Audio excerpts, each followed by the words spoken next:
3 défenseurs centraux, 2 excentrés, 3 milieux et 2 attaquants. Donc ça, c'est le système que j'ai joué il y a 3 ans avec Bordeaux quand je suis arrivé, parce que on prenait beaucoup de buts, parce que ça marchait pas, on n'était pas bien, et puis le fait de changer, j'avais Tremolinas à gauche avec un profil offensif qui aimait bien attaquer, qui aimait moins défendre, donc je me suis dit s'il va attaquer, on va le faire attaquer un peu plus. Et Mariano pareil, même profil, un garçon qui était parfois en difficulté défensivement, mais qui aimait bien attaquer. Donc ce que je voulais, c'est avoir deux joueurs qui étaient portés vers l'avant, mais quand ils partaient à deux, je voulais quand même avoir une base défensive quand ça plongeait derrière leur dos, et c'est pour ça que j'avais mis 3 défenseurs centraux. J'avais souvent Marc Planus dans l'axe, j'avais Mika Siani et Lamine Sané souvent. Et ensuite au milieu j'avais 3 joueurs disons offensifs et puis 2 attaquants. Ce qu'il faut savoir au départ, c'est que on joue en zone, c'est-à-dire qu'à l'époque, il y a longtemps, il y avait toujours 2 stoppers, un libéraux. Là, tout le monde joue en zone, c'est-à-dire que par rapport au ballon, c'est ça, on se déplace. Si le ballon est dans l'axe, on est tous dans l'axe par rapport à ce ballon-là, et on laisse de chaque côté une bande de 15 mètres. Quand ça commence à se déplacer ici avec l'adversaire, là on coulisse tous du même côté. La notion de zone elle est importante parce que c'est un déplacement par rapport au ballon et pas par rapport à l'adversaire. C'est-à-dire qu'à un moment donné, quand tout le monde, je vais mettre mes 3 défenseurs ici, bon ici ça va coulisser, même si l'adversaire a 3 joueurs ici, je m'en occupe pas. Moi ce qui m'intéresse c'est le ballon et je demande à mes joueurs de s'occuper que du ballon. Mes attaquants, ils sont 2 dans l'axe. Ce que j'aime, c'est quand même qu'ils se mettent, surtout quand le ballon est en 6 mètres, c'est qu'ils fassent quand même quelques efforts pour contrarier leur relance. C'est-à-dire que quand le ballon est là, de ce côté-là, c'est de se mettre dans une position entre les deux pour empêcher quand même que le gardien qui est ici donne avec le latéral gauche. Je passe à mes milieux.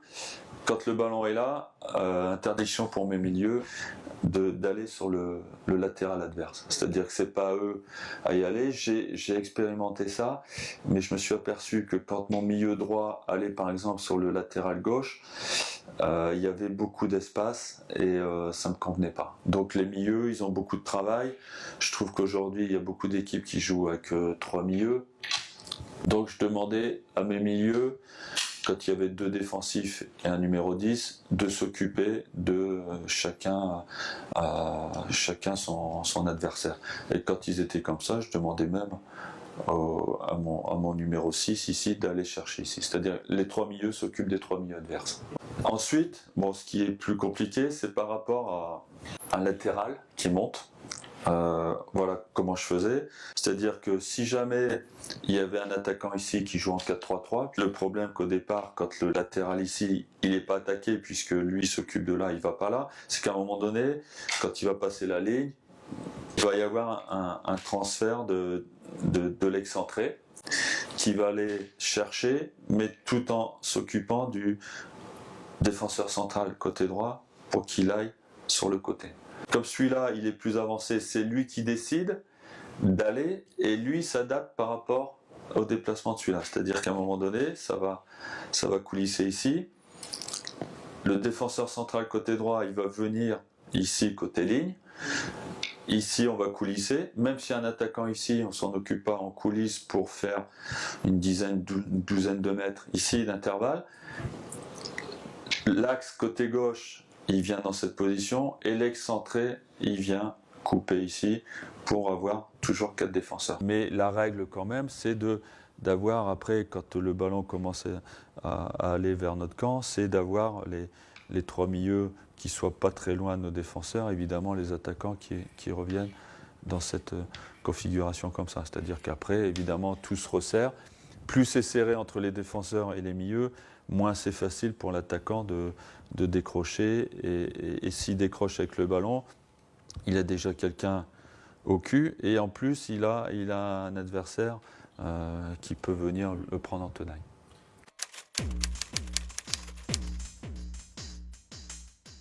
Là, au niveau offensif, je parle de mes défenseurs, c'est-à-dire que quand le ballon est dans les mains du gardien, je demande à mes excentrés d'être très hauts. Et ensuite, je demande aussi à mes défenseurs centraux à droite et à gauche d'aller très haut. Voilà. Dans cette position, on est sur toute la largeur et ça permet peut-être à ce défenseur de prendre le ballon, de faire une supériorité. Ou si, quand il joue en 4-3-3, comme ça, c'est à un moment donné, c'est de faire une supériorité, c'est-à-dire ici, pour après trouver les excentrés un petit peu plus haut. C'est-à-dire que quand on a un joueur ici dans l'axe qui est capable de mettre des diagonales, comme l'excentré à droite ou à gauche, ils viennent chercher les deux centraux, ça permet de jouer un petit peu plus haut sur les deux excentrés. Alors c'est le cas aussi de ce joueur-là, qui est important aussi dans l'animation du jeu. C'est pour ça que je n'aime pas avoir un numéro 6 qui fait que défendre. Je trouve que dans cette animation, il faut aussi un joueur qui soit capable de voir loin et de faire les diagonales.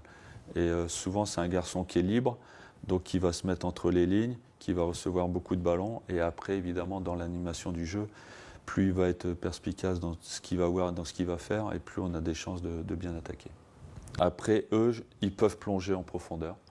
Ils ont liberté, évidemment, dans la construction, de venir, mais ils ont aussi l'autorisation de plonger si jamais ils en ont la possibilité. Après, les deux attaquants, c'est pareil. C'est plutôt des déplacements axe-côté, parce que souvent, quand on est comme ça, ce qui se passe, c'est que les latéraux adverses, ils viennent chercher les excentrés. Et évidemment, il ne reste que les deux centraux ici. Et après, quand on a des joueurs ici capables de donner en profondeur, c'est bien aussi d'envoyer les défenseurs centraux adverses sur les côtés, parce qu'ils sont souvent plus à l'aise dans l'axe que sur les côtés. Bon, quand le ballon est là, par exemple sur les côtés, moi ce que j'aime, c'est qu'il y ait quelqu'un qui vienne ici pour libérer une zone.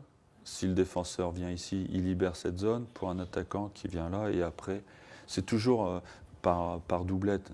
Quand on dit le jeu à 2, à 3, c'est ça. On libère, on est avec un défenseur, on sent qu'il peut la donner. Donc, soit il décroche, il n'est pas suivi, on peut la donner. Soit il est suivi par un défenseur, et à ce moment-là, il y a l'autre attaquant qui doit regarder évidemment les déplacements de celui-là pour aller en profondeur.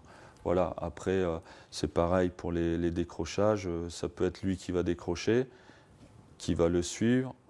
On libère l'espace ici pour le milieu qui va en profondeur.